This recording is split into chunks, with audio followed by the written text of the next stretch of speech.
Ada orang-orang yang senangnya bermain-main, tidak pernah serius, menganggap enteng segala sesuatu, santai, nggak pikir jauh ke depan. Ada orang-orang yang main-main dengan hidupnya. Anak muda, hari ini kamu umur berapa? Sudah bangun apa? Sudah seriuskah dalam hubungan? Sudah seriuskah dalam sekolah? Ada orang-orang yang senangnya main-main aja. Take life seriously. Jangan jadi tua dan nggak bangun apa-apa. Usia itu nambah terus, waktu jalan terus, waktu nggak bisa dihentikan. Kalau kita nggak menggunakan waktu yang ada, nggak bijaksana, maka waktu akan melewati kita. Tahu-tahu kita jadi tua dan nggak bangun apa-apa. Apakah hidup kita sudah penuh? Apakah hidup kita sudah maksimal? Apakah hidup kita sudah mengalir, tumpah buat orang-orang di sekeliling kita? Apakah hidup kita sudah jadi berkat? Kita harus serius sama hidup kita. Kita nggak bisa main-main aja. Kita harus tahu bahwa ada iblis yang siap mencuri, membunuh, dan membinasakan jiwa kita kalau kita nggak jaga hidup kita. Orang yang cuma berdoa saja tapi tidak berusaha bukanlah orang beriman. Karena firman Tuhan berkata, iman tanpa perbuatan mati. Berdoa dan percaya saja tidak cukup. Kita harus berjaga-jaga dengan hidup kita.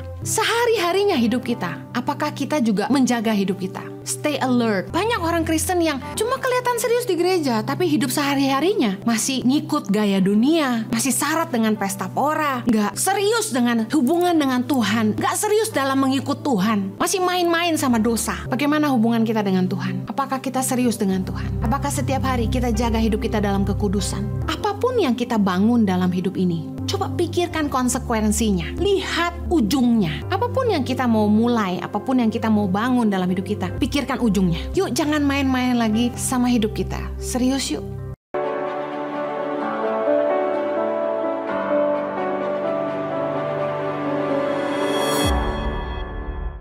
Salam sejahtera bagi kita semua.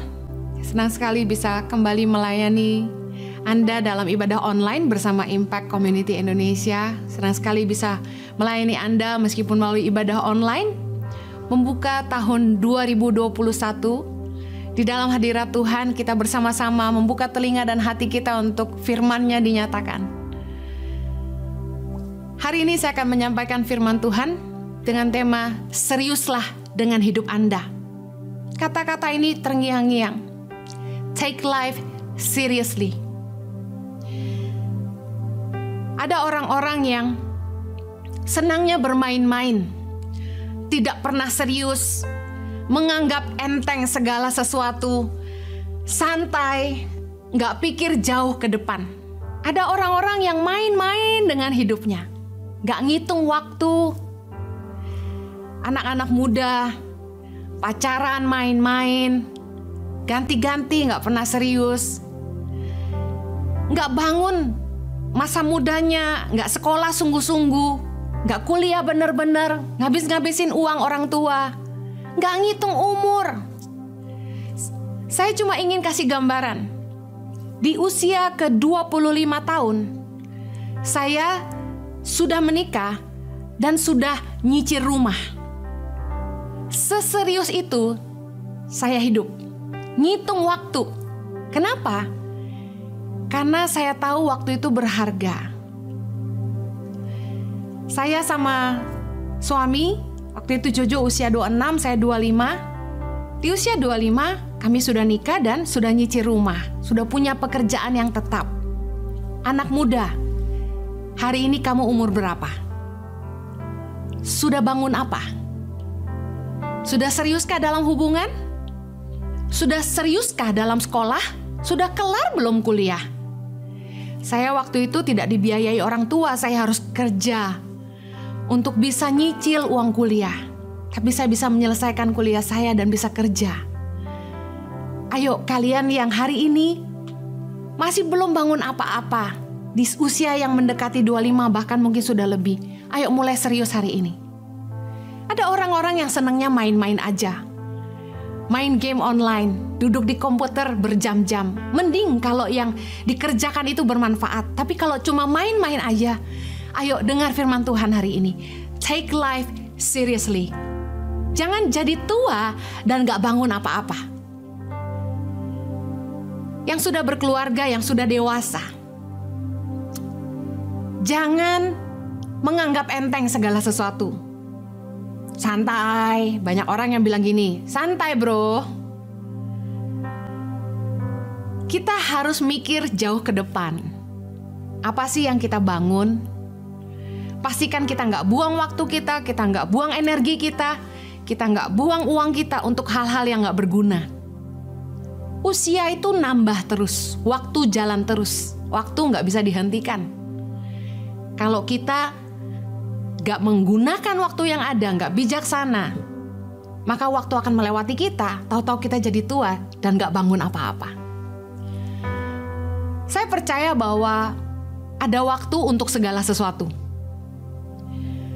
Jangan sampai kita hanya santai nikmati hidup dan kita lupa bahwa ada waktu untuk segala sesuatu. Artinya apa? Ada waktunya kita main, ada waktunya kita traveling, ada waktunya kita berkenalan, ada waktunya kita belajar, ada waktunya kita bekerja, ada waktunya kita santai nonton TV, ada waktunya kita beribadah, ada waktunya baca firman, ada waktunya kita makan-makan, ada waktu untuk segala sesuatu. Take your life seriously. Yohanes 10 ayat 10 menjadi ayat favorit yang orang cuma kutip bagian belakangnya aja. Wah, orang seneng banget sama ayat ini. Tapi sayangnya mereka miss bagian part A-nya. Mereka cuma suka kutip part B-nya. Yohanes 10 ayat 10 yang dihafal orang adalah, Aku datang, yaitu Yesus datang, supaya mereka mempunyai hidup dan mempunyainya dalam segala kelimpahan. Wow, semua orang Kristen hafalin ayat ini. Yes, Yesus datang dalam hidup saya supaya saya hidup berkelimpahan. Dengar baik. Di awal dikatakan begini. Yohanes 10 ayat 10. Pencuri datang hanya untuk mencuri dan membunuh dan membinasakan. Siapa pencuri ini? Iblis. Ia datang untuk mencuri, membunuh, dan membinasakan. Baru aku datang, yaitu Yesus datang, supaya kita mempunyai hidup dan mempunyainya dalam segala kelimpahan. Saya suka terjemahan Amplified Bible untuk John 10:10. Dikatakan begini, The thief comes only in order to steal and kill and destroy. I came that they may have and enjoy life and have it in abundance to the full till it overflows. Artinya apa? Pencuri itu datang untuk mencuri, membunuh, dan membinasakan, tetapi Yesus datang supaya kita memiliki hidup, menikmati hidup, dan memilikinya di dalam kelimpahan yang artinya sampai penuh, sampai tumpah buat orang-orang di sekitar kita. Apakah hidup kita sudah penuh? Apakah hidup kita sudah maksimal? Apakah hidup kita sudah mengalir, tumpah buat orang-orang di sekeliling kita? Apakah hidup kita sudah jadi berkat? Dengar baik, jangan hanya fokus di ayat yang B, tapi fokus juga di ayat yang A, bahwa ada iblis yang datang untuk mencuri, membunuh, dan membinasakan. Oleh karena itulah, Yesus berkata dalam Lukas 21 ayat 36, Berjaga-jagalah senantiasa sambil berdoa, supaya kamu beroleh kekuatan untuk luput dari semua yang akan terjadi itu, dan supaya kamu tahan berdiri di hadapan Anak Manusia. Dalam bahasa Inggrisnya dikatakan, stay alert at all times. Berjaga-jagalah setiap waktu. Kita harus serius sama hidup kita. Kita nggak bisa main-main aja. Kita harus tahu bahwa ada iblis yang siap mencuri, membunuh, dan membinasakan jiwa kita kalau kita nggak jaga hidup kita. Saya percaya gini, orang yang cuma berdoa saja tapi tidak berusaha bukanlah orang beriman. Karena firman Tuhan berkata, iman tanpa perbuatan mati. Santai bro. Kita kan percaya. Berdoa dan percaya saja tidak cukup. Kita harus berjaga-jaga dengan hidup kita. Iman tanpa perbuatan mati. Dengar baik. 1 Petrus 5 ayat 8 bilang gini. Sadarlah dan berjaga-jagalah.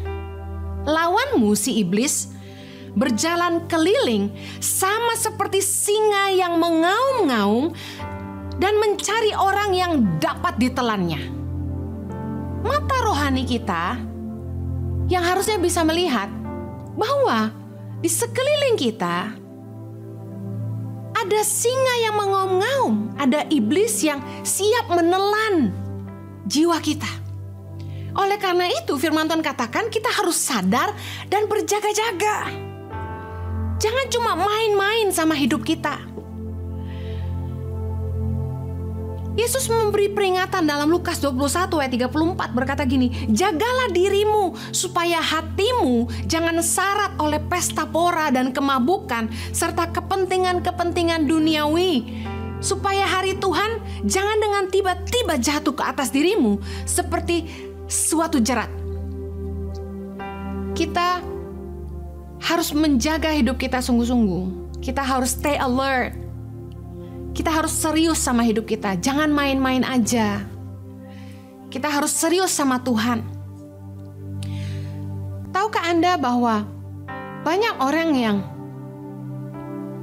jadi Kristen udah puluhan tahun, ke gereja rajin, mungkin hafal Alkitab juga, berpuasa, rajin pelayanan, tapi dengar firman Tuhan.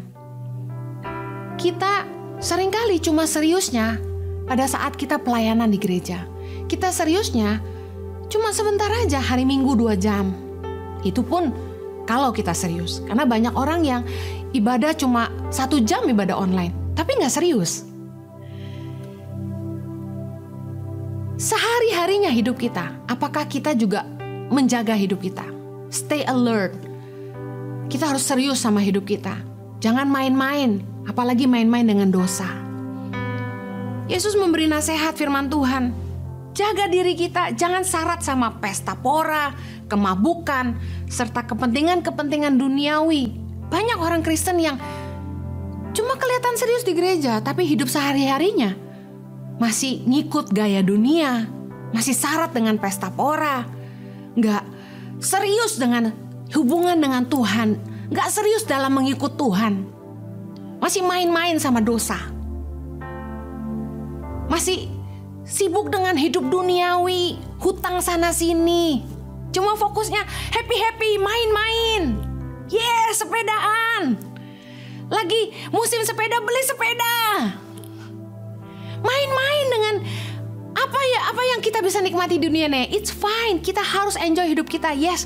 Tapi dengar firman Tuhan, kita juga harus berjaga-jaga. Bagaimana hubungan kita dengan Tuhan? Apakah kita serius dengan Tuhan? Apakah setiap hari kita jaga hidup kita dalam kekudusan? Apakah setiap hari di tempat kerja kita jujur dalam berdagang? Kita membawa Tuhan serta dalam pertimbangan hati kita ketika kita mau buat keputusan dalam menjalankan pekerjaan usaha kita. Apakah kita sungguh-sungguh dengan Tuhan? Saya mau bilang begini, jangan sampai dalam hidup kita diperhamba oleh apapun. Jangan sampai kita addicted, punya adiksi terhadap apapun selain kepada Tuhan. Jangan sampai kita masih hidup di dalam dosa. Jangan main-main lagi dengan dosa. Jangan main-main lagi dengan hidup kita. Ayo tinggalkan segala perbuatan daging. Dalam Galatia 5 ayat 19 dikatakan, perbuatan daging telah nyata, yaitu percabulan, kecemaran, hawa nafsu, penyembahan berhala, sihir, perseteruan, perselisihan, iri hati, amarah, kepentingan diri sendiri, percideraan, roh pemecah, kedengkian, kemabukan, pesta pora, dan sebagainya.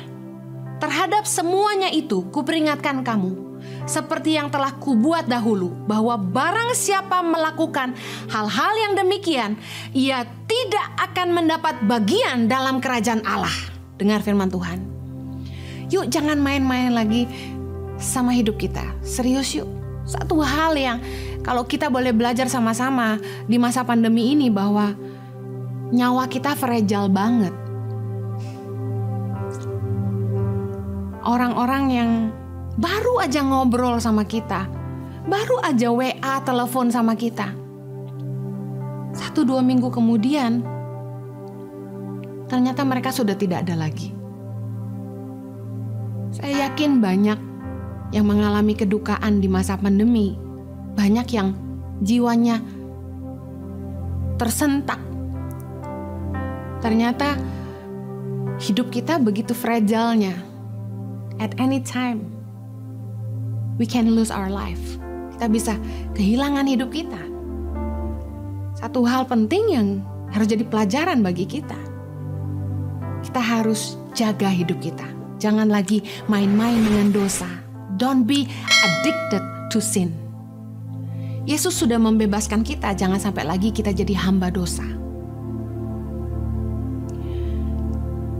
Apapun yang kita bangun dalam hidup ini, coba pikirkan konsekuensinya. Lihat ujungnya. Apapun yang kita mau mulai, apapun yang kita mau bangun dalam hidup kita, pikirkan ujungnya.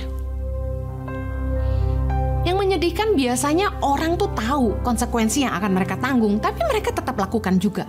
Mereka tahu kalau korupsi 1 hari bisa ditangkap, bisa dipenjara. Orang tahu kalau mencuri bisa dihukum, tapi orang tetap mencuri. Orang tahu kalau kerja nggak bener nanti bisa dipecat, tapi orang tetap kerja nggak bener. Menyedihkan. Amsal 14 ayat 22 mengatakan gini, ada jalan yang disangka orang lurus, tapi ujungnya menuju maut. Coba introspeksi diri dalam semua yang kita sedang kerjakan, apa yang sedang kita bangun hari ini, hubungan yang kita sedang bangun hari ini. Mari lihat, ujungnya kemana? Karena firman Tuhan berkata ada jalan yang disangka orang lurus, tapi ujungnya menuju maut. Kalau Anda tahu Anda sedang main-main di jalan yang ujungnya menuju maut, hentikan hari ini juga. Jangan memulai tahun 2021 dengan keputusan yang salah. Hentikan apa yang salah yang kita sudah bangun di tahun 2020. Ayo introspeksi. Biasanya mengawali tahun baru orang suka bikin resolusi di tahun yang baru. Tapi berapa banyak kita yang akhirnya gak mengerjakan apa yang kita katakan kita akan lakukan. 2021. Dengar firman Tuhan.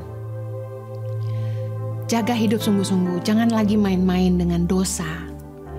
Orang yang mengaku percaya Tuhan tapi tetap melakukan ketidakbenaran, mereka sebenarnya sedang main-main dengan Tuhan. Dengar baik. Ketika Yesus dibawa oleh iblis kebubungan bait Allah di dalam perikop pencobaan di padang gurun. Tentu Anda tahu, ingat cerita Yesus berpuasa 40 hari kemudian iblis datang dan mencobai Yesus. Ketika Yesus dibawa kebubungan bait Allah dalam Lukas 4 ayat yang ke-9 dikatakan gini. Kemudian ia membawa Yesus ke Yerusalem dan menempatkan dia di bubungan bait Allah lalu berkata kepadanya, "Jika engkau anak Allah, jatuhkanlah dirimu dari sini ke bawah." Ayat 10, sebab ada tertulis mengenai engkau, ia akan memerintahkan malaikat-malaikatnya untuk melindungi engkau, dan mereka akan menatang engkau di atas tangannya, supaya kakimu jangan terantuk kepada batu. Ayat 12, Yesus menjawabnya, katanya, ada firman, jangan engkau mencobai Tuhan Allahmu. Dengar baik, orang yang main-main dengan hidupnya, gak serius sama hidupnya, main-main dengan dosa, main-main dengan ketidakbenaran. Dengar baik, Yesus berkata, jangan engkau mencobai Tuhan Allahmu. Satu hari nanti ketika kita harus berhadapan dengan konsekuensi dari dosa, ketika kita harus berhadapan dengan resiko dari perbuatan kita, konsekuensi dari semua keputusan kita yang salah, dengar, Tuhan gak akan nolong kita. Karena kita mencobai Tuhan. Take life seriously. Jangan suka nganggap enteng segala sesuatu. Saya paling gak suka sama anak muda yang selalu nganggap enteng. Dia kasih tahu, hey, lagi pandemi, pakai masker kalau keluar, rajin-rajin cuci tangan. Easy, menggampangkan. Dengar baik, saya percaya Yesus memberikan teladan kepada kita. Dia punya kemampuan untuk menyelamatkan dirinya. Saya percaya seandainya Yesus benar-benar menjatuhkan dirinya dari bubungan bait Allah, saya percaya Yesus sanggup menyelamatkan dirinya. Apakah Anda percaya Yesus sanggup menyelamatkan dirinya kalau dia jatuh dari bubungan bait Allah? Apa Yesus bisa terbang? Saya mau kasih tahu, Yesus punya kuasa berjalan di atas air. Dalam Matius 14 ayat 25. Kira-kira jam 3 malam datanglah Yesus kepada mereka berjalan di atas air. Yesus berjalan di atas air. He was so powerful, a miraculous man. Bahkan, tahukah Anda bahwa Yesus itu punya kekuatan ilmu menghilang? Dia tidak terlihat. Lukas 4 ayat 28. Mendengar itu sangat marahlah semua orang yang di rumah ibadat itu. Ayat 29. Mereka bangun lalu menghalau Yesus keluar kota dan membawa dia ke tebing gunung tempat kota itu terletak untuk melemparkan dia dari tebing itu. Tetapi ia berjalan lewat dari tengah-tengah mereka lalu pergi. Jadi dalam Lukas 4 ayat 28-30 ini diceritakan bahwa Yesus itu hendak dibunuh oleh orang banyak. Dia digiring ke pinggir tebing, tapi Yesus bisa berjalan lewat di tengah-tengah mereka lalu pergi dengan santainya. Yesus bisa menghilang. Apakah Yesus yang bisa berjalan di atas air, bisa menghilang di tengah kerumunan orang banyak, tidak bisa terbang? Tidak bisa menyelamatkan dirinya apabila dia jatuh dari bubungan bait Allah? Saya percaya bisa. Tetapi kenapa Yesus tidak lompat? Meskipun Yesus punya kekuatan, dia mau kasih kita sebuah pelajaran. Meskipun kita punya iman, meskipun Tuhan sanggup menolong kita, jangan mencobai Tuhan Allahmu. Seriuslah dengan hidup kita. Walaupun Anda berkata bahwa Anda percaya Yesus, Anda rajin berdoa, Anda rajin puasa, Anda hafal ayat-ayat firman Tuhan, tapi apabila Anda tidak bijaksana dengan hidup Anda sedang mencobai Allah. Saya gak peduli seberapa rohani hidupmu, tapi kalau kamu tidak bijaksana dengan hidupmu, engkau sedang mencobai Allah. Saya percaya orang yang beriman itu melakukan firman Tuhan. Gak mungkin orang mengaku percaya Tuhan tapi tidak melakukan kebenaran. Orang yang mengasihi Tuhan pasti melakukan kebenaran firman. Dengar baik. Saya jujur agak jengkel dengan gereja-gereja yang masih memaksakan ibadah onsite di tengah-tengah masa pandemi. Beberapa gereja menghubungi saya dan suami saya untuk kami melayani onsite di gereja di tengah-tengah masa pandemi. Saya jelas menolak karena menurut saya nggak bijak sekali kita nantang Tuhan. Bahkan ada orang-orang yang komentar begini, di mana imanmu? Kok hanya gara-gara corona langsung nggak ibadah? Di mana imanmu? Kok langsung gereja tutup dan sebagainya? Saya mau bilang gini, jangan mencobai Tuhan. Kalau kita ngerti firman Tuhan, Tuhan berkata, mana yang lebih penting?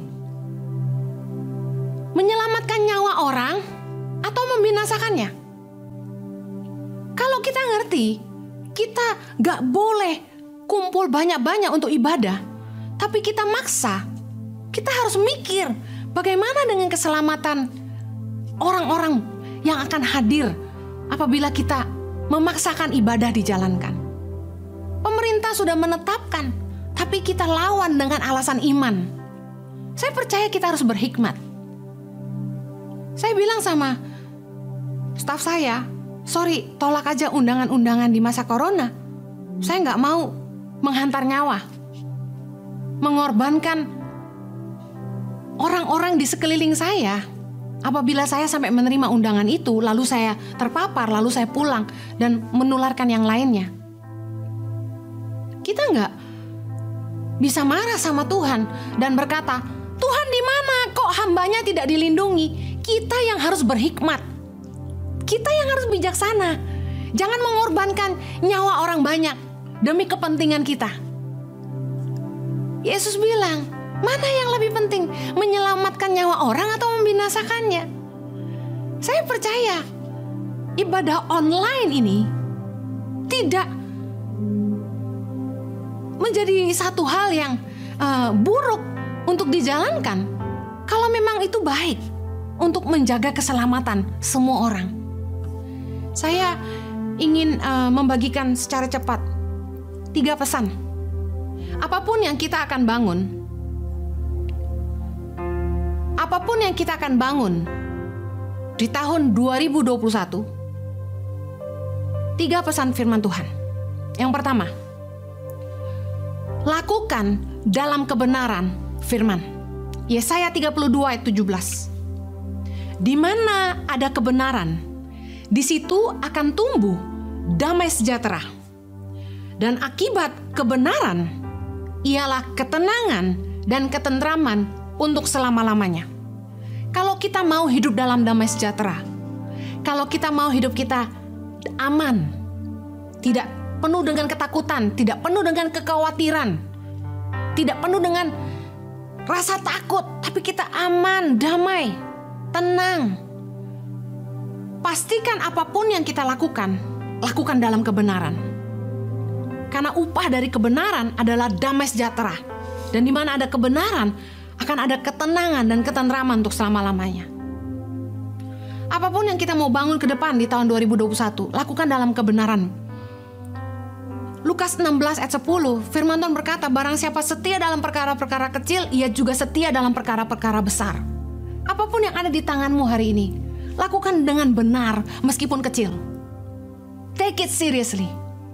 Hanya orang-orang yang setia dalam perkara kecil yang akan dipercayakan perkara besar. Apapun yang kita mau bangun di tahun 2021, pastikan kita melakukannya berdasarkan kebenaran firman Tuhan. Karena orang yang mengasihi Tuhan, dia akan menuruti segala firman Tuhan. Yang kedua, apapun yang kita mau bangun di tahun 2021, taati pemerintah. Jangan sampai melanggar hukum. Roma 13 ayat 1. Tiap-tiap orang harus takluk kepada pemerintah yang di atasnya. Sebab tidak ada pemerintah yang tidak berasal dari Allah. Dan pemerintah-pemerintah yang ada ditetapkan oleh Allah. Usaha apapun yang Anda bangun, pekerjaan apapun yang Anda lakukan, dengar baik. Lakukan tidak hanya dalam kebenaran firman, tapi juga lakukan sesuai dengan hukum yang diberikan pemerintah. Ikuti aturan pemerintah. Jangan melanggar hukum. Ada satu kesaksian yang luar biasa. Di masa yang lampau, ada seorang anak muda. Dia tidak mau ikut arus, di mana ketika menjalankan bisnis ekspor import harus sogok sana sini supaya bisa goal dapat tender. Anak muda ini dia ikut aturan main. Dia urus izinnya, memakan waktu lama, memakan biaya, tapi dia sabar, dia lakukan semua izin-izinnya, dia urus semua yang dibutuhkan. Dan dia saksikan kepada saya, beberapa tahun kemudian, ketika Bapak Presiden Jokowi terpilih menjadi Bapak Presiden Republik Indonesia, hukum mulai ditegakkan, yang tidak punya izin tidak bisa ekspor import. Dan luar biasanya, anak muda ini saksikan kepada saya, karena dia ikut aturan hukum, dia sudah punya izin-izinnya, sementara yang lain tutup, yang lain bangkrut, usahanya jalan, dan bahkan dia menuai banyak orderan. Karena semua proyek yang ada harus melalui perusahaan yang punya izin. Jadi banyak orang yang menitipkan lewat dia. Kalau kita mau diberkati Tuhan, kita harus ikut aturan. Jangan langgar hukum. Jangan lagi money laundry. Jangan lagi suap sana sini. Ayo urus izin yang memang harus dilakukan. Ketika kami urus BPJS untuk ketenaga kerjaan, kami punya lebih dari 150 staf yang harus ditanggung untuk BPJS. Guru-guru pedalaman kami dengan kontrak 1 tahun pun kami daftarkan BPJS. Staf saya bertanya, "Bu, ini biayanya besar sekali hanya untuk BPJS. Apakah kita hanya pilih sebagian guru saja?" Saya bilang begini, ikuti aturan pemerintah. Lakukan segala sesuatu sesuai hukum. Kalau kita mau diberkati Tuhan, dengar firman Tuhan, taati pemerintah. Yang ketiga, apapun yang mau kita bangun di 2021, bangun semuanya berlandaskan kasih kepada sesama. Jangan mementingkan diri sendiri, jangan serakah, jangan merusak atau mengorbankan orang lain untuk kepentingan diri kita sendiri. Pastikan apapun yang kita bangun itu berdampak jadi berkat bagi hidup orang banyak. Filipi 2 ayat yang keempat berkata, "Dan janganlah tiap-tiap orang hanya memperhatikan kepentingannya sendiri, tetapi kepentingan orang lain juga." Roma 13 ayat 10. "Kasih tidak berbuat jahat terhadap sesama manusia. Karena itu, kasih adalah kegenapan hukum Taurat." Kalau Anda ingin melakukan seluruh hukum Taurat, disimpulkan dalam Matius 7 ayat 12. Apa saja yang kamu kehendaki orang lain perbuat kepadamu, perbuatlah demikian juga kepada mereka. Kalau kita tidak mau makan produk yang jadi racun yang bisa mengakibatkan kanker, jangan bikin produk yang bisa membuat kanker bagi orang lain. Kalau kita tidak mau diracuni, jangan meracuni orang lain. Kalau kita tidak mau dirugikan, jangan merugikan orang lain. Pastikan usaha apapun yang kita bangun, jangan sampai berdampak buruk atau merusak hidup orang lain. Kalau Anda punya sosial media, punya follower, punya YouTube channel, punya Instagram, apapun itu, pastikan tulisanmu, kata-katamu, karya-karyamu membawa hal positif bagi masyarakat. Membangun hidup orang lain bukan merusak mereka. Membangun iman bukan malah melemahkan orang lain. Pastikan yang kita sebarkan bukan hoaks, tapi kebenaran. Hal-hal yang baik yang menolong hidup orang jadi lebih baik. Apapun yang kita bangun, pastikan berlandaskan kasih kepada sesama. Saya percaya kalau Anda melakukannya dalam kebenaran firman Tuhan, mentaati hukum pemerintah, mengikuti aturan yang ada, melakukannya berlandaskan kasih kepada sesama. Saya percaya apapun yang Anda bangun di tahun 2021 akan disertai Tuhan dengan berbagai mujizat dan kasih karunia. Saya percaya kemurahan Tuhan akan menyertai Anda, sehingga apa saja yang Anda kerjakan pasti akan diberkati Tuhan luar biasa. Jangan lagi main-main dengan hidupmu. Jangan main-main dengan dosa. Take life seriously. Jangan dengan alasan iman mencobai Tuhan. Bangun hidupmu, jangan sampai bangun apapun yang tidak ada ujungnya. Pastikan bijaksana dengan waktu, bijaksana dengan hidupmu. Tuhan Yesus memberkati. Have a blessed new year. God bless you.